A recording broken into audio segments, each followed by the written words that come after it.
이미 뜻을 돌이키사 그들에게 내리라 말씀하신 재앙을 내리지 아니하시니라. 아멘.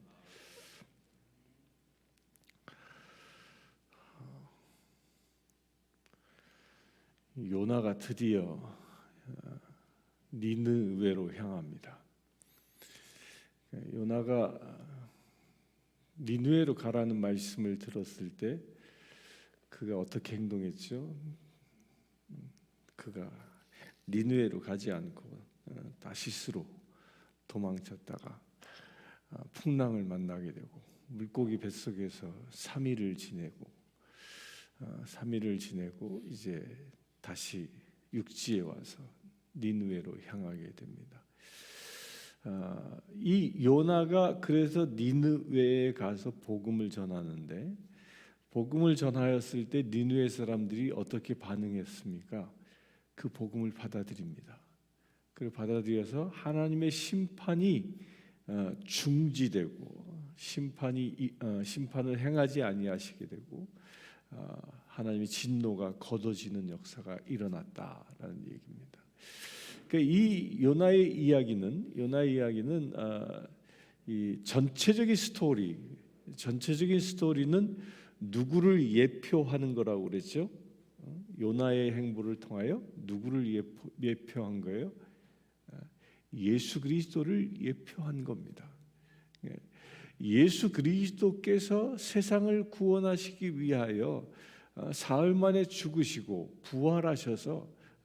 부활하셔서 이 생명의 복음을 또 제자들에게 전하죠. 그리고 뭐 합니까? 너희는 예루살렘을 떠나지 말고 성령이 오시길 기다리라 그러죠. 힘과 능력을 받아 땅 끝까지 복음을 전하라 얘기합니다. 그러니까 부활이 곧 요나가 뱃속에서 나온 것은 부활을 상징하고요. 그 부활한 요나가 니느웨에 돌아가 복음을 전하였습니다. 그런데 조금 다른 게 있어요. 뭐가 다르냐면 예수 그리스도와 요나의 차이가 어디에 있느냐? 예수 그리스도는 사랑으로 사역을 합니다. 근데 요나는 어떤 마음으로 사역을 했을까요? 오늘 말씀에 보면 니느웨 성은 사흘 3일을 걸려서 다녀야 할 만큼 큰 성이라 그랬어요. 그 3일 걸려 다녀서 복음을 전해야 하는데 요나는 며칠 만에 복음을 다 전해버립니까? 단 하루밖에 안 전합니다. 그러니까 하루밖에 안 전했다라는 것은 요나성 사람들에게 그냥 뭐 단순히 계산하면 3분의 1 정도만 복음을 전한 겁니다. 그러니까 억지로 한 거지요. 억지로. 그러니까 하나님의 그 마음을 가지고 은혜와 사랑으로 복음을 전하는 것이 아니라 무엇을 가지고 전했어요? 억지로 끌려가는 거예요. 억지로 끌려가는 거예요. 물고기 뱃속에서 3일 밤낮 동안 죽을 고생하고 나니까 다시는 그런 곳에 들어가고 싶지 않았던 거겠지요. 그래서 억지로 하는 겁니다. 억지로. 그 억지로 하는 것이 뭐예요? 그 마치 저와 같아요. 이 소가 밭을 밭맬 때 잘 훈련된 소는 어떻습니까? 그 멍에를 메어 놓으면 소가 알아서 쫙 끌고 가잖아요. 근데 일하기도 싫어하고 훈련도 안 된 소는 안 갑니다. 처음부터. 그러면 농부가 어떻게 합니까? 채찍을 때리거나 아니면 뚜레에다가 줄을 연결하고 이렇게 끌고 가잖아요. 억지로 끌려가는 거예요. 억지로. 그렇게 억지로 끌려가는 게 요나의 모습이었다라는 겁니다. 이게 차이죠. 예수 그리스도께서 이 땅에 오신 것은 우리를 사랑하는 마음 때문에 스스로 십자가를 지어 우리를 구원하시고자 하는 사랑의 마음으로 이 땅에 오셨지만 그 예수 그리스도를 표징하는 한 사람 요나는 억지로 가고 있다는 겁니다. 이게 지금 우리들도 어쩌면 요나와 같은 사람들이 대다수가 아니겠나 싶은 거예요. 우리 사람들은 신앙생활하면서 무엇을 기뻐합니까? 하나님께로부터 사랑받고 축복을 받고 큰 은혜를 누리고 이런 건 굉장히 즐거워합니다. 기뻐합니다. 그렇지 않겠습니까? 좋은 거 받는데 뭐 싫어할 사람이 어디 있겠어요? 그러나 세상 땅끝에 나가 복음을 전하라 그러면 아유 지금 바쁜데요. 지금 형편이 좋지 않은데요. 내가 좀 재정적으로 어려운데요. 몸이 좋지 않은데요. 뭐 여러 가지 핑계를 댑니다. 그래서 멍에를 지려하지 않는 거예요. 멍에를 지려하지 않고 자꾸 이 핑계 저 핑계 댑니다. 그러다가 한 대 얻어맞으면 또 억지로 갑니다. 억지로 가는 그 행복. 근데 놀라운 건요. 억지로 가서 전하는 복음에도 그것이 하나님의 명령에 순종하며 나아가는 것이라면 거기에 뭐가 있어요? 생명이 있다라는 겁니다. 억지로 니느웨 성에 딱 하루만 돌고 그것도 복음 전한 거 보면요, 4절에 보면 외쳐 이르되 40일이 지나면 니느웨가 무너지리라. 이게 우리 한국말은 조금 길어요, 문장이. 그런데 이 히브리어 원어를 보면요, 딱 5단어밖에 안 썼어요. 5단어밖에. 여기에 왜 니느웨 성이 무너질지 그 이유도 설명하지 않습니다. 이 말씀 그대로 보면요, 정말 성의 없이 전하는 거예요. 성의 없이. 한편으로 이 니느웨 사람들이 들으면 저거 미친놈 아니야? 라고 들릴 만큼 성의 없이 전한 거예요. 40일이 지나면 니느웨가 무너져. 뭐 때문에 무너져? 니느웨는 당시 아수르의 제국의 수도였는데 무엇 때문에 무너지냐 말이에요. 그 나라는 점점 강건해지고 있었는데 강대국이 되어져가는 신흥 세력으로 급성장하는 그런 제국이었는데 그 고대 근동 지역에는 아수르를 피적할 만한 제국이 없는 그런 강대국으로 성장하고 있는데 무너진다? 미친놈 아니야? 사람들이 그렇게 얘기할 수 있었던 거지요. 그렇게 성의도 없이 제대로 복음을 전했더라면 어떻게 전했을까요? 하나님께서 세상의 창조자는 여호와 하나님이십니다. 그 여호와 하나님께서 나에게 찾아오셨습니다. 니느웨 성의 죄가 창궐하여 그 악독함이 하늘에 닿았으니 하나님께서 이제 당신들을 심판할 것입니다. 따라서 당신들이 심판으로부터 벗어나 하나님의 진노를 거둘 수 있는 길은 회개하는 것입니다. 회개하십시오. 뭐 이렇게 전해야 될 거 아닙니까? 최소한 이렇게 전해야 될 거 아니에요. 근데 그런 거 전혀 없이 40일이 지나면 니느웨가 무너질 거야. 완전 저주를 하고 있는 거예요. 저주를. 근데 놀라운 게 뭐예요? 그런 저주에 가까운 복음을 전한다 할지라도 하나님께 보냄받은 자가 내뱉는 말에는 거기에 무엇이 있어요? 생명이 있다는 거예요. 생명이. 여기에 우리 희망을 가집시다. 복음은요, 달변가가 전하는 게 아닙니다. 복음은요, 성경을 많이 안다고 전하는 것이 아닙니다. 복음은요, 예수 그리스도께서 나를 택하셨고 주님께서 나를 사명자, 복음을 전하는 사명자로 삼으셨다라는 그 자체가 중요한 거예요. 그 사명을 붙잡고 복음을 전하면 내 어조가 어눌할지라도, 나의 말씀의 지식이 부족할지라도 내 입술을 통하여 선포되어지는 말씀들은 살아 움직이는 운동력이 있는 날선 검과 같아서 심령을 쪼개는 역사가 일어나는 것입니다.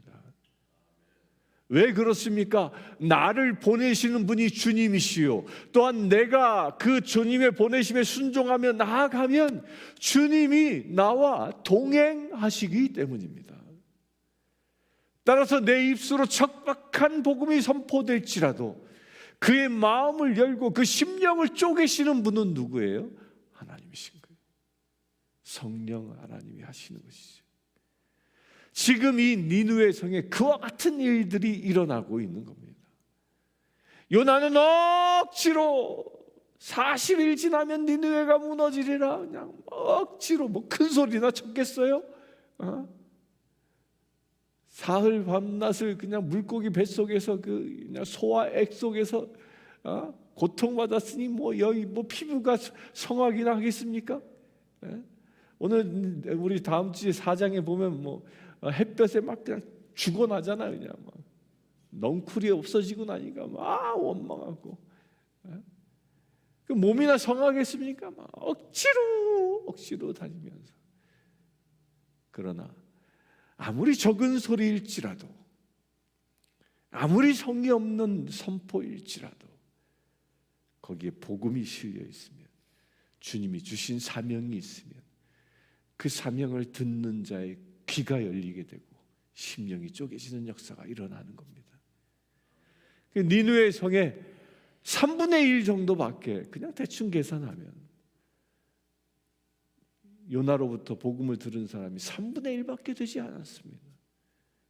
그런데 그 3분의 1의 마음이 어떻게 됐습니까? 놀라운 역사가 일어난 겁니다. 어떻게 놀라운 역사가 일어났지요? 성 전체가 뒤집어지는 역사가 일어난 겁니다. 성 전체가 뒤집어져 그 왕까지도 그 소식을 듣게 되어지고, 그리하여 왕은 신하들을 다 불러서 금식을 선포하는 놀라운 역사가 일어난 겁니다. 당시에요, 이 니느웨로 대표된 그 아수르를 하나님께서 왜 심판하기로 결정하셨냐면요, 이 아수르와 소돔과 고모라는 좀 죄질이 다릅니다. 소돔과 고모라를 하나님께서 심판하신 이유가 뭐였죠? 음란 때문이었잖아요. 동성애가 심하고 막 음란이 자꾸 넘치니까 하나님께서 역겨워하셔서 불심판을, 유황불을 때려서 그냥 다 불살라 버렸잖아요. 근데 니느웨는 좀 달라요. 니느웨를 하나님께서 심판하시고자 했던 가장 중요한 이유는요, 그들의 잔혹함 때문에 있었어요. 잔혹함.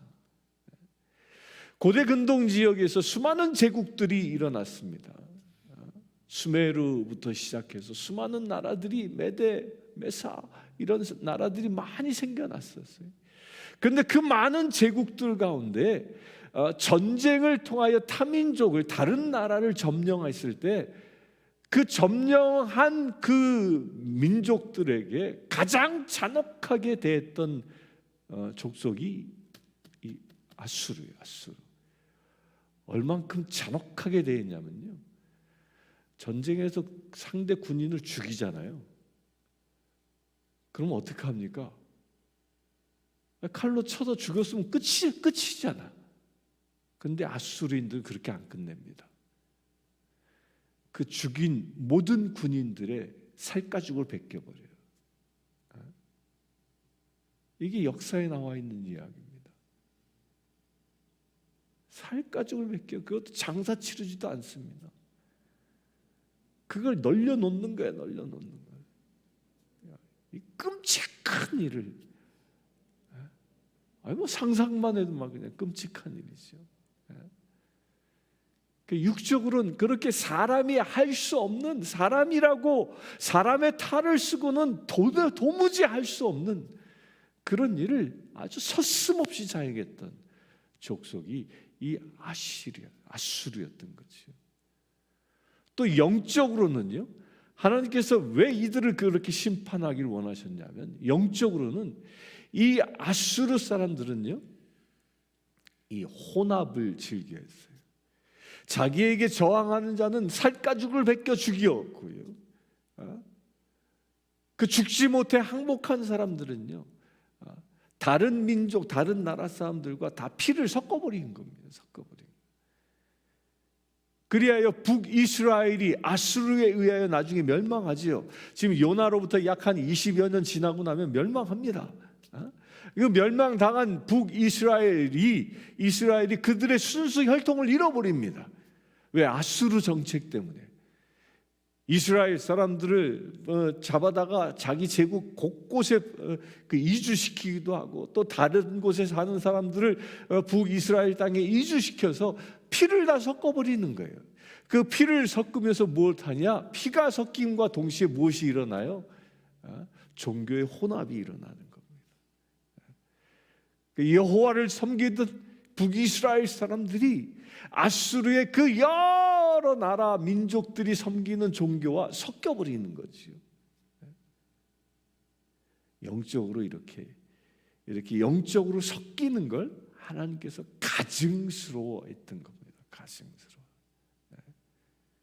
육적으로는 잔혹함이요, 영적으로는 혼합되는 것을 하나님께서 가증히 여겨서 심판하기로 결정하셨던 겁니다. 그런데 그들이 그 가증함으로부터, 그 가증함 속에, 그 잔혹함 가운데, 그 포악한 심성을 가진 사람일지라도 이 척박한 복음을 듣는 순간 심령이 변화되기 시작했다라는 겁니다. 여기 놀라운 진리가 있습니다. 우리가 복음을 전합니다. 근데 대부분이요, 복음을 전한다 그러면 내 눈에 든 사람에게, 나에게 호감을 주는 사람에게 복음 전하기를 즐겨합니다. 그렇지 않습니까? 보기에 험악해 보이고 괜히 옆에 가기도 싫고, 이런 사람에게 복음 전하는 거 쉽지 않아요. 더더욱이요, 나와 원수 맺은 사람에게 가서 복음을 전하라, 그거 쉽지 않습니다.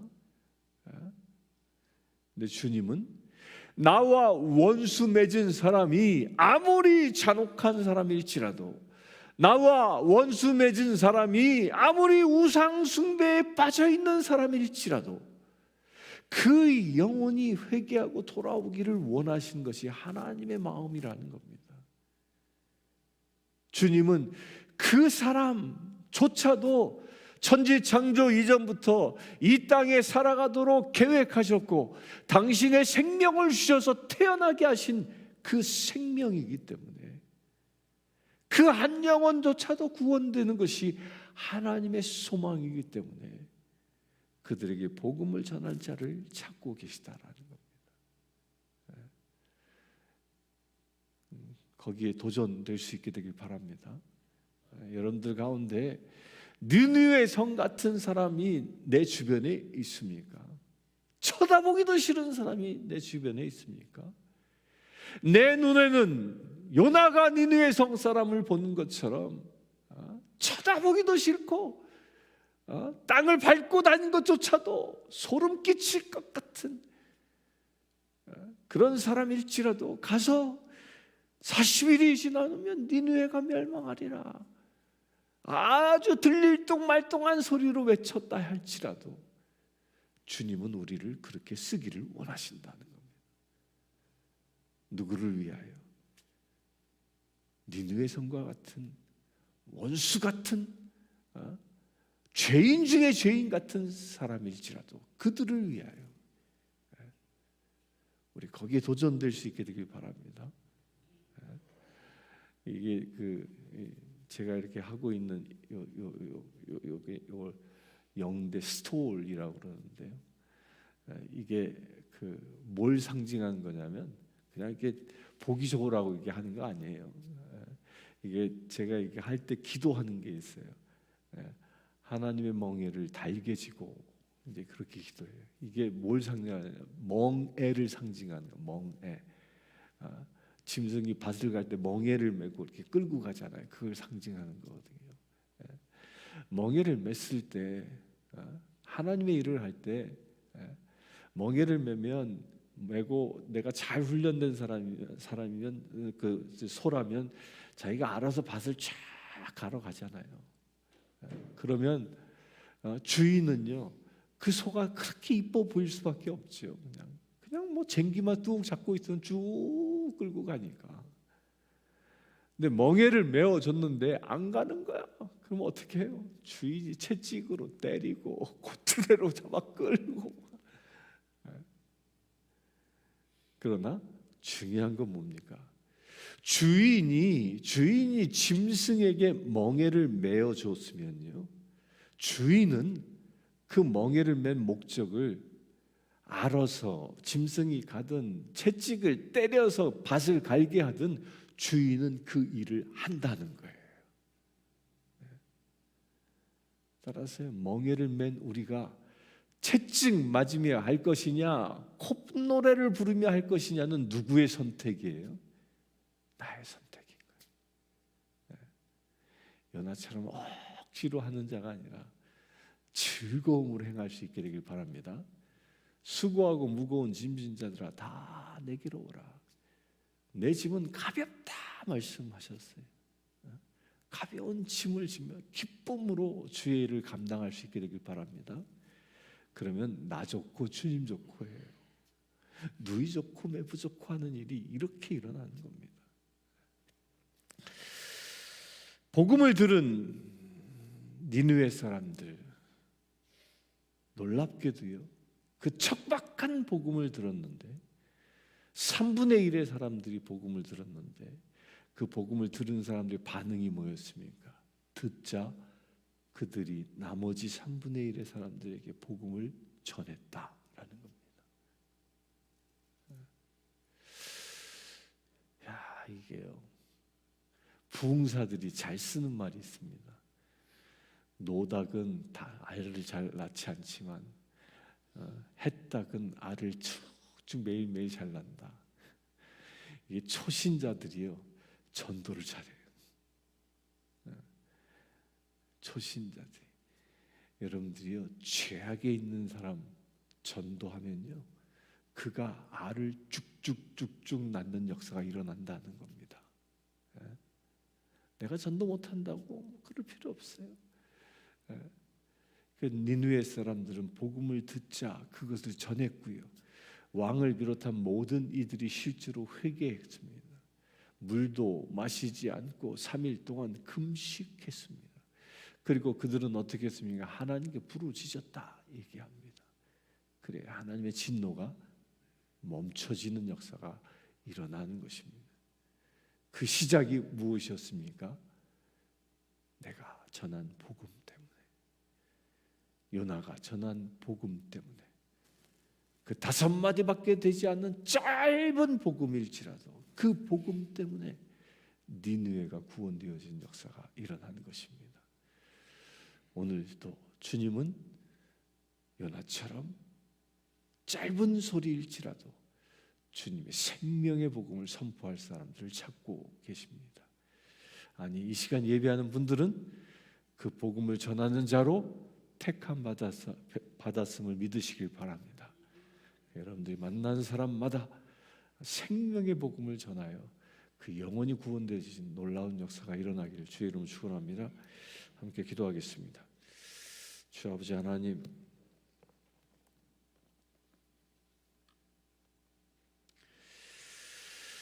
주님을 사랑합니다. 주 아버지 하나님, 당신은 우리의 아버지 되심을 믿음으로 고백합니다. 또한 주님께서 우리를 지명하여 세워주시고 주님의 동역자 삼으시고 주의 복음을 선포하는 사명자 되게 하심을 감사합니다. 아버지 하나님, 그 사명을 충성되게 감당하는 우리 되어지기를 원합니다. 우리를 통하여 저 죄 많은 백성들이 구원되기를 원하신다 말씀하셨사오니 담대함을 가지고 용기를 가지고 주의 말씀을 들고 죄악 가운데 있는 심령들에게 복음을 선포할 수 있는 우리 되게 하여 주시옵소서. 아니, 우리가 그렇게 되기를 원합니다. 요나처럼 죄악이 가득한 곳에 발을 딛고 서며 만나는 심령들마다 복음을 선포하기를 원합니다. 주여, 우리의 행보 가운데 함께하여 주시옵소서. 우리를 통하여 선포되어진 말씀들이 땅에 떨어지지 않고 귀한 결실을 맺을 수 있도록 아버지 역사하여 주시옵소서. 우리 주 예수 그리스도의 이름으로 기도드리옵나이다. 아멘. 찬송가 292장